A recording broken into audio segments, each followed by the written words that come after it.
Many people may have ridden a number 2 bus, but maybe not a bus run on number 2s.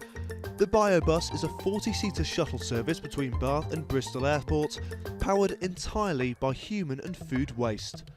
It can travel up to 186 miles on 1 tank of gas, but it's not a pretty process.